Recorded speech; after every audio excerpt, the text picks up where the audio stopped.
Not everyone understands, but there are people who feel peace just by being at home. While the world runs outside, the chosen prefers silence, the couch, coffee in the kitchen. It's not laziness. It's not isolation. It's choice.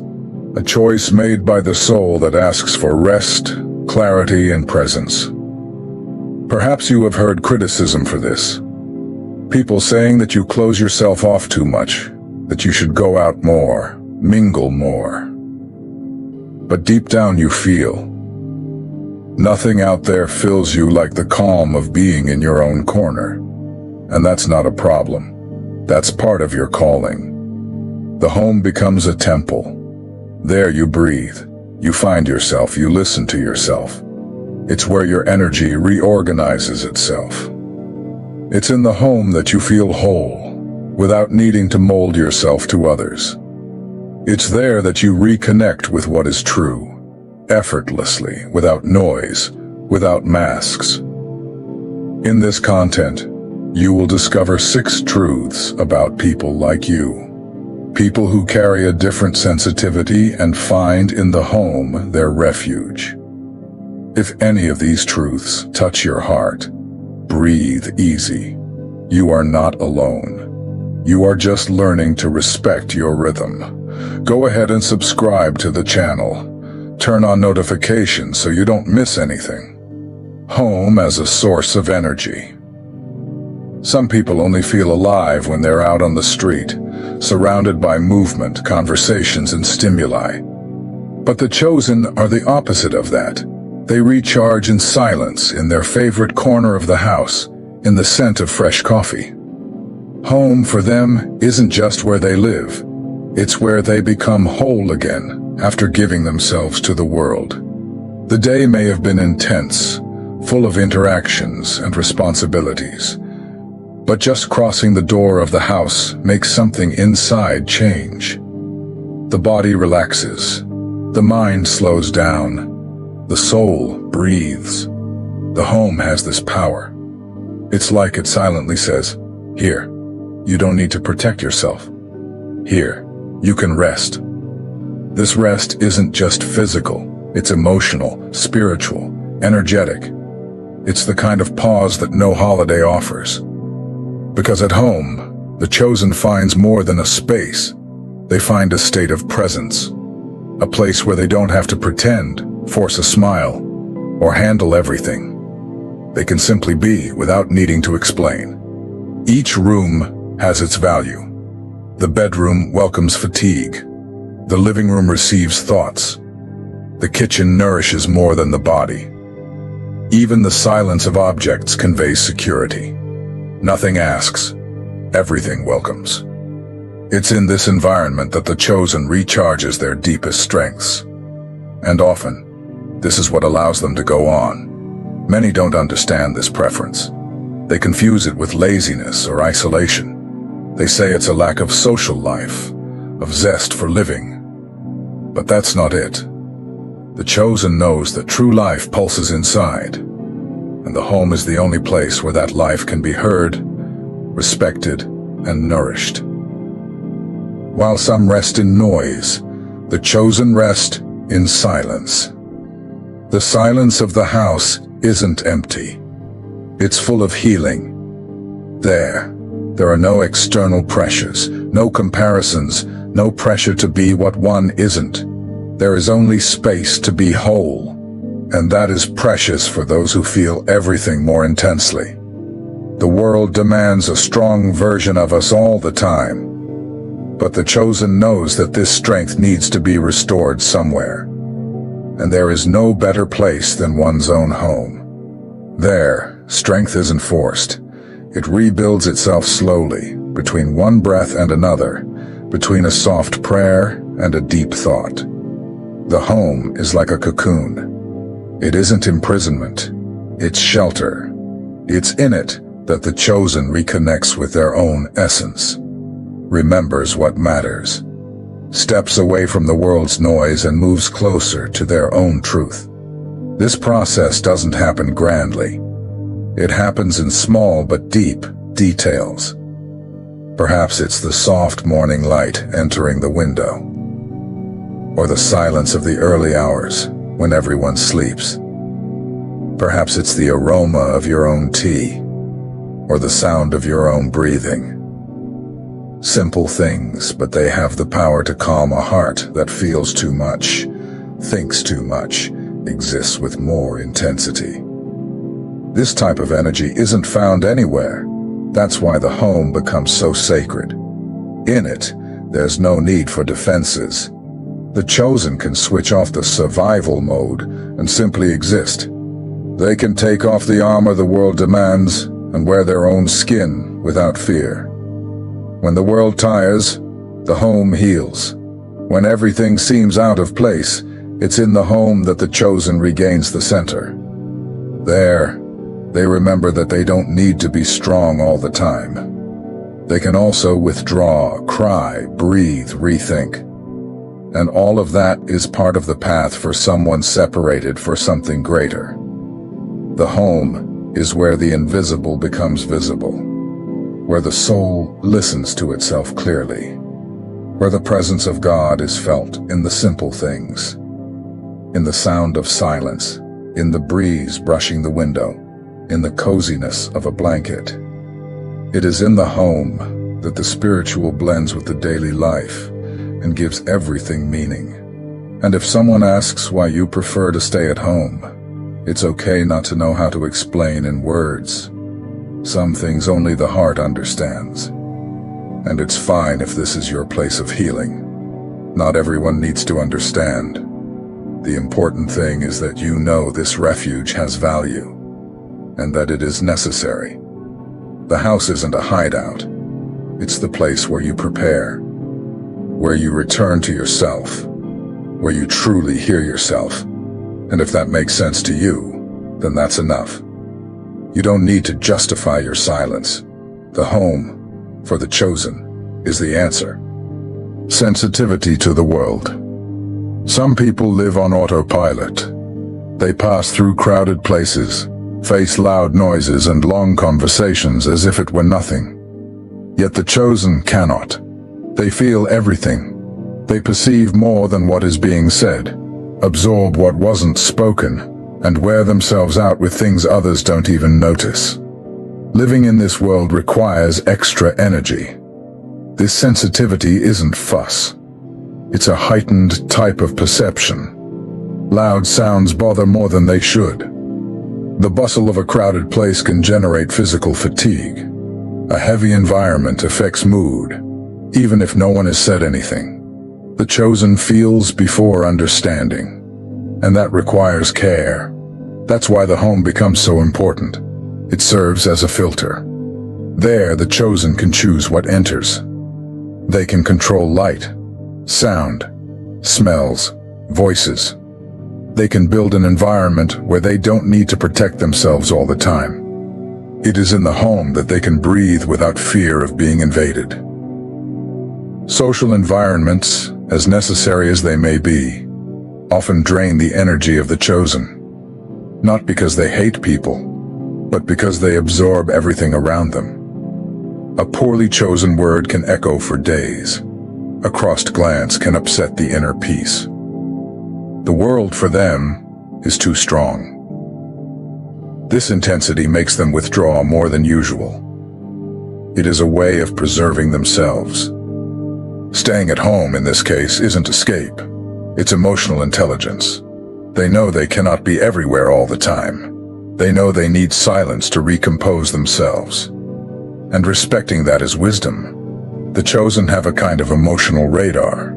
They perceive the environment's vibration, the energy of people, the intentions behind gestures. And this doesn't switch off. It's always working. Therefore, when they return home, all they need to do is switch off this radar and rest without external stimuli. The world demands sociability all the time. It wants to see everyone smiling, interacting, producing. But the chosen feels fatigue accumulate quickly. They know they need breaks. They need silence.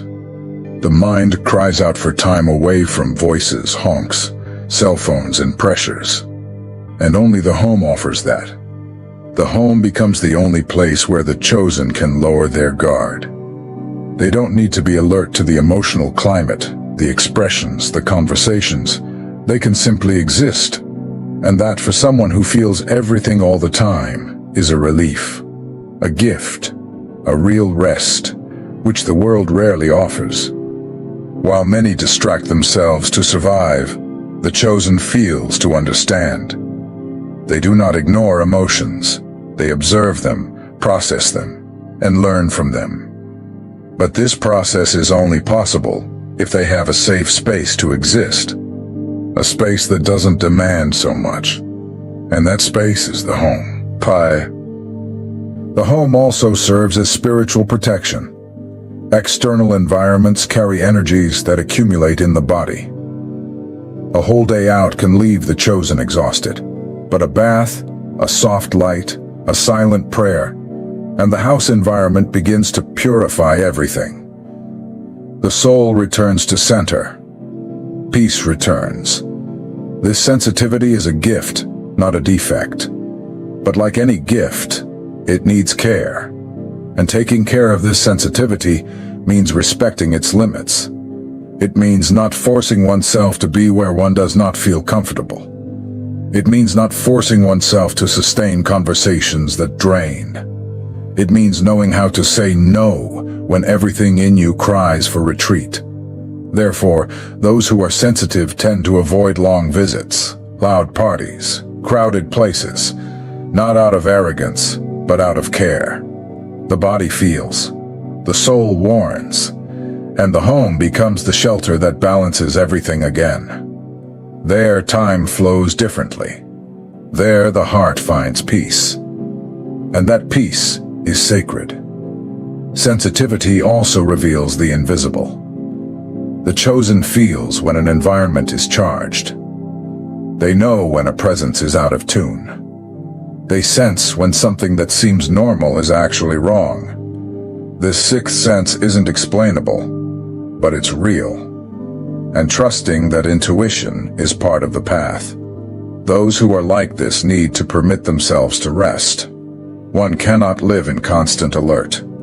The home also exists for this, to recharge, to empty what has accumulated, to transform what hurt, and to remember that, even feeling everything, the chosen can still be whole, and can return stronger. If you feel this way, don't blame yourself. You are not weak, you are profound. And the deeper someone is, the more silence they need. The home isn't a prison for you. It's your center of balance. It's where everything lines up again. And that doesn't need justification, only respect. Discomfort with the superficial and the strength of solitude. The chosen ones do not know how to live by appearances. They cannot fit into empty conversations or environments where everything is about pleasing and showing off. Being physically present, but with the soul distant, is something that happens frequently. The lack of truth in interactions exhausts them more than any physical effort. In forced social gatherings, where laughter is rehearsed and topics spin around nothing, the chosen senses a kind of disconnection that is hard to explain. It isn't shyness, but incompatibility with what lacks depth. They don't need many people around. They need sincere connection. That is why they prefer home. At home, they don't need to pretend strength, nor hide the intensity of what they feel.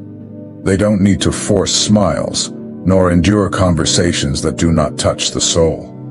The home offers a rare kind of freedom, the freedom to be without needing to mold oneself to please.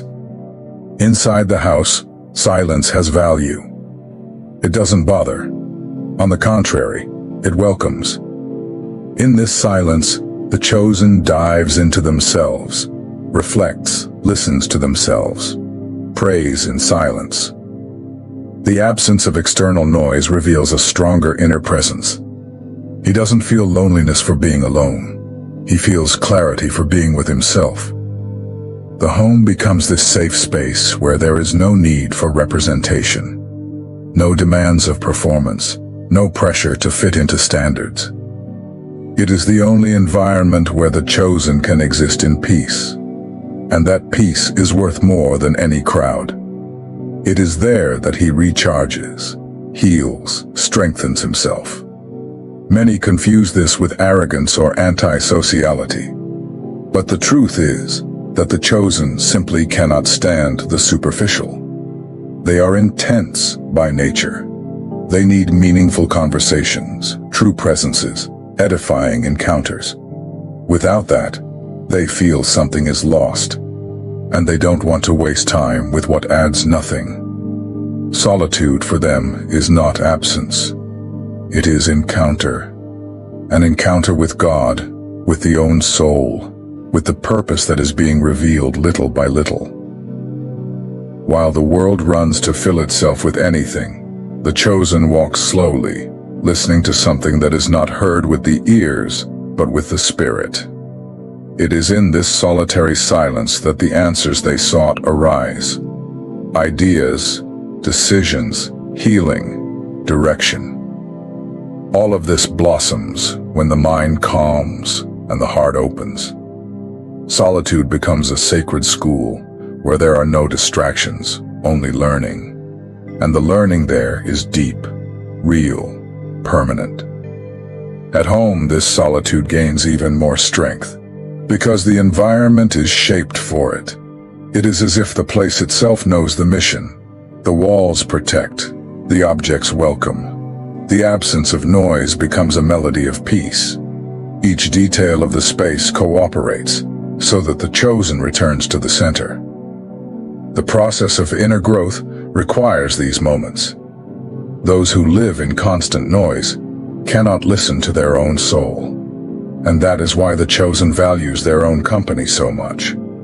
He has learned that he does not need the approval of others to feel whole. God's approval and alignment with the purpose are enough. The world may not understand, it may even judge, but the chosen does not live to please the world. He lives to fulfill a mission. And this mission often requires separation, silence, focus. The crowd can offer distraction, but rarely offers direction. And the chosen knows the difference between being busy and being aligned. It is in withdrawal that maturity grows. It is when everything quiets down that faith strengthens. And while the eyes of the world seek applause, the eyes of the chosen are turned upward, seeking guidance. This does not make him better. It only makes him different. And that difference is part of the path. There is nothing wrong with wanting to be at home in silence, without having to deal with the burden of pleasing. The chosen needs this space, needs this pause, needs this plunge, because it is there, in the place where no one sees, that something grand is being built. And this something is sacred. Inside the house, in the silence of one's own company, the chosen discovers truths that he wouldn't perceive in the noise. The calm of the home allows seeing clearly the feelings, fears, and even dreams. The home is like a mirror of the soul. It reflects how the person is inside. Those who find peace at home are usually in order inside. In this space, ideas are born, unexpected answers come, inspiration arises. The home for the chosen is more than rest. It is the place where revelations about themselves, about life, about purpose are received. Each moment in silence is an opportunity for growth. It is not isolation. It is a plunge into something greater. The home is a shelter, but it can become a prison if balance is lost. Some chosen people risk closing themselves off too much, avoiding the world out of fear or insecurity. This excess can generate painful loneliness and even deep sadness. Therefore, it is important to differentiate. Staying at home by choice brings peace, but if it is an escape, it brings weight. The call of the chosen is not to hide forever. It is to strengthen oneself in silence, and then return stronger. Balance is essential, taking care of one's own space without abandoning the connections that truly matter. The home is a refuge, but life also asks for movement. Finding that balance point is a sign of maturity. We live in a world that demands hurry. Everything has to be done quickly, shown right away, answered on the spot. But the chosen do not fit this accelerated pace. They walk differently. While many rush not to be left behind, the chosen stop to understand where they are. They are not afraid to go slower, as long as it is on the right path. Staying at home for them is not a delay. It is wisdom. It is understanding that external movement does not always represent real evolution. Sometimes, it is in the pause that the greatest transformations happen. The silence of the home teaches more than many voices out there. It teaches to listen to oneself. It teaches not to get lost in the agitation that confuses. Each person has their own tempo, but the chosen are even more linked to internal time. They feel when it is time to advance and when it is time to retreat. This sensitive listening does not fit with the world's pressure. Therefore, they withdraw. Not to kowtow, but to maintain alignment with what truly matters.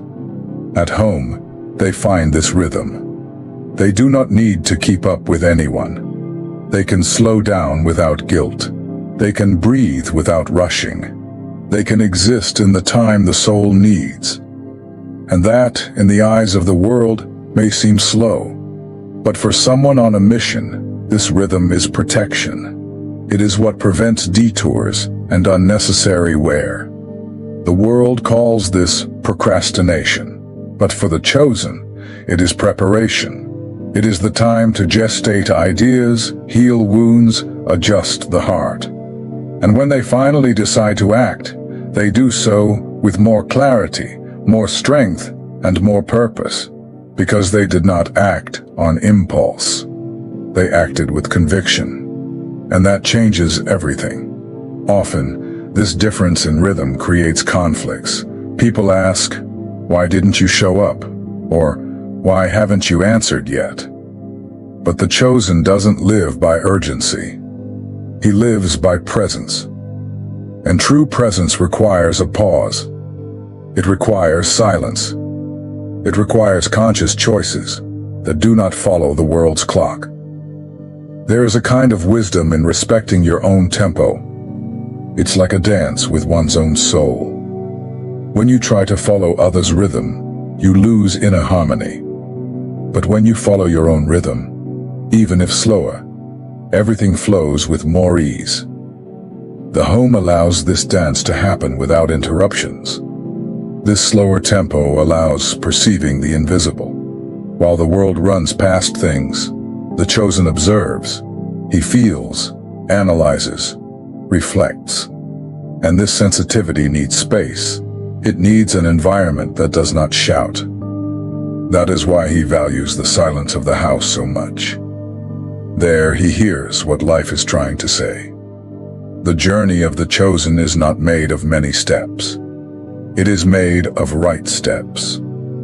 And that is only possible when inner time is respected. There is no rush. There is intention. Each decision is felt before it is made. Each path is analyzed before it is trodden. The home is the place where these decisions take shape. While the world measures success by speed, the chosen measures it by alignment. They know that doing more does not always mean doing right. They know that presence is not quantity, it is quality. And this quality only arises when one learns to wait, to listen, not to rush due to anxiety or external pressure. This different rhythm is a gift, a sign that the soul is attentive to what truly matters. And even if few understand, the chosen stays firm, because he does not need to prove anything to anyone. He only needs to be faithful to the time God placed inside him. And this time, almost always, is calmer. The home is the temple of the chosen. Not everyone will understand the reason you prefer to stay at home. But the chosen know. There is a peace in this silence that cannot be found anywhere else. The house stops being just a physical place and becomes spiritual. It transforms into shelter, refuge, a sacred space. Staying at home is not hiding. It is protecting yourself. It is taking care of yourself from the inside out. It is hearing what the heart is saying and respecting your own limits. The chosen know that outside there is a lot of noise, a lot of demands, and a lot of energy that weighs heavily.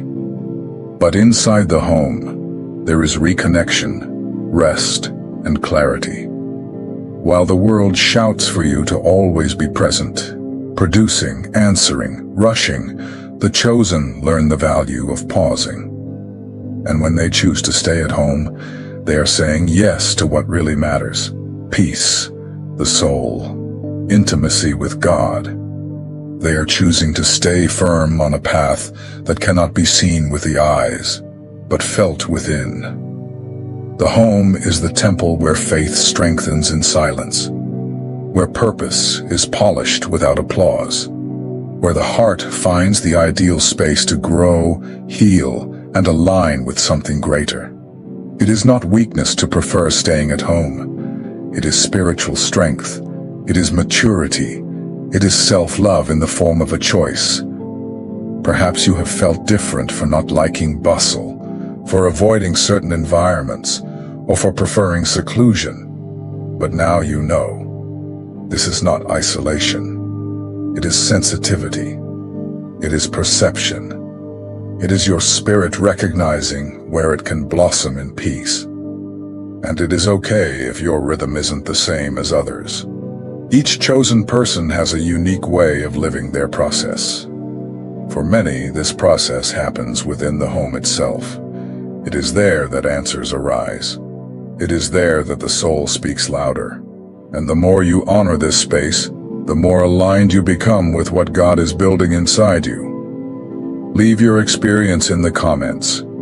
Your share may touch other people who are going through the same process, but have not yet understood that this is part of a calling. Your story can bring clarity, encouragement, and welcome to those who need to hear. You are not alone. This space is yours. Shall we walk together?